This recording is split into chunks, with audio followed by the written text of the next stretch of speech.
Global big data, ये भी बताएं। रुपया ग्लोबल समझो चाहे लोकल समझो, आपको जो समझना है समझो, लेकिन ये है सबसे बड़ा ग्लोबल डेटा। लगातार 30 दिन लाइफ लो बना है। याद होगा पिछली बार आपका 5 दिनों का लगातार लाइफ लो बनाने का रिकॉर्ड था जनवरी का। उसके बाद पिछली बार अभी 4 दिनों का बना था, हाँ। फिर 5वें दिन बच गई इज्जत। इस बार 3 दिन से वापस है, हमारी पिट रही है। 3 दिनों से रिकॉर्ड लो बन रहा है। आज देखते हैं चौथे दिन बनता है या नहीं बनता। 90 रुपये 79 पैसे 90.79 बंद हुआ था आपका। रुपया किस लेवल पे? 90.73 के पास 73, यानी 6-7 पैसे घट गया तो काम बिगड़ जाएगा। मतलब 7 पैसे और घटते नया रिकॉर्ड बन जाएगा। करेक्ट।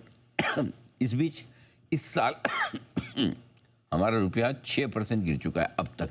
और पूरे एशियाई बाजारों में, जिसमें एशियाई बाजारों में बांग्लादेश भी आता है, पाकिस्तान भी आता है, नेपाल भी आता है, श्रीलंका भी आता है, उन सबको भी कंपेरिजन करके तो डॉलर के मुकाबले हम सबसे ज़्यादा गिरे हैं। ओके, तो उसकी खैर एक वजह ये भी हो सकती है, हमारे ऊपर सबसे ज़्यादा टैरिफ 50% का है, तो थोड़े एक्सपोर्ट पर इम्पैक्ट आ रहा है। दूसरा ये भी है कि सरकार भी इस वक्त शायद ये सोची आरबीआई की एक्सपोर्टर्स को सपोर्ट देने की ज़्यादा ज़रूरत है। जो दुखी है उन्हें सहारा दीजिए। और इसलिए मेरा बहुत क्लियर कट मानना है नेहा कि जिस दिन ट्रेड डील का अनाउंसमेंट होगा या क्लियर हो जाएगा कि आज ट्रेड डील हो रही है, जो रिकवरी करेंसी में आपको एकदम तेज़ी से आएगी वो देखने लायक है। आज ही आप लिख के रख लीजिए, जिस दिन ट्रेड डील आए कम से कम 1-1.5 रुपया डॉलर के सामने आपकी करेंसी मजबूत होकर आएगी। 1 से 1.5 रुपये की लिख के रख लीजिए आप।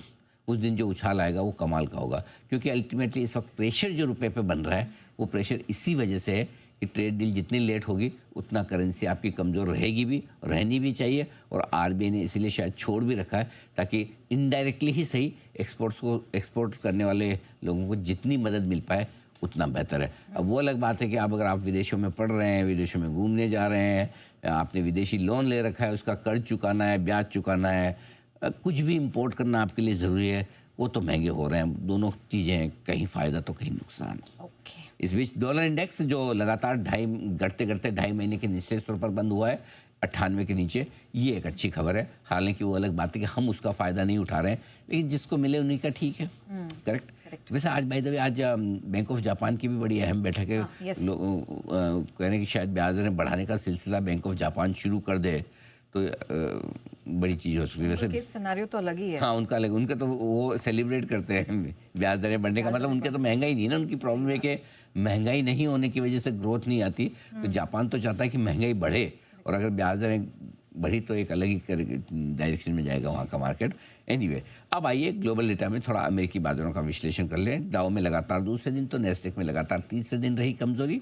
नैस्डैक गिरते गिरते 3 हफ्तों के निचले स्तरों पर पहुंच चुका है, यानी कि फिर से वही एआई ट्रेड वाली कंपनियां जो है, एआई वाली कंपनियां, वो दबाव में आपको साफ दिख रही है। वहीं से नैस्डैक पर दबाव आता दिख रहा है। इस बीच रसल 2000 जिसने पिछले पूरे हफ्ते 5 दिन नया लाइफ हाई बनाया था इंट्राडे में, लेकिन वो पिछले हफ्ते का रह गया। कल वो क्रम टूट गया लाइफ हाई बनाने का। और इस बीच एक और इंटरेस्टिंग स्टॉक जिसे हम शायद ज़्यादा भूल चुके थे, आजकल एनवीडिया की चर्चाएं ज़्यादा होती है, टेस्ला को भूल चुके हैं। चुपचाप टेस्ला 1 साल के ऊपरी स्तरों पर आ चुका है। पिछले 1 महीने में 18% का जंप टेस्ला ने लगाया है। ये कमाल है। मतलब एकदम शांति से वो लोग अल्फ़ाबेट, एप्पल, नेटफ्लिक्स, गूगल, वही अल्फ़ाबेट, इन सब की एनवीडिया की बातें कर रहे हैं, ये चुपचाप पीछे से बढ़ गया। करेक्ट। अब आइए कुछ कमोडिटीज़ बता देता हूँ। सोना कल नया रिकॉर्ड बना चुका है। 1,35,496 रुपये का नया लाइफ हाई है। ग्लोबली भी $6400 के ऊपर आ चुका है। इस साल सोना 65%, तो चांदी 120% की तेज़ी दिखा चुकी है अब तक। कच्चा तेल 5 मई के बाद के निचले स्तरों पर पहुंचा है, $60 के बेहद करीब है। और इस साल कच्चा तेल 20% गिर चुका है। और निकल में 8 महीनों के निचले स्तरों के लेवल्स हैं। एल्यूमिनियम और जिंक लगातार दूसरे दिन गिरावट रही, लेकिन कॉपर में 1 दिन की गिरावट के बाद अच्छी रिकवरी आ गई है। और इस बीच हफ्ते भर में 7.5% घटने के बाद बिटकॉइन 2 हफ्तों के निचले स्तरों पर आ चुका है। एथेरियम भी 2 हफ्तों के निचले स्तरों पर है।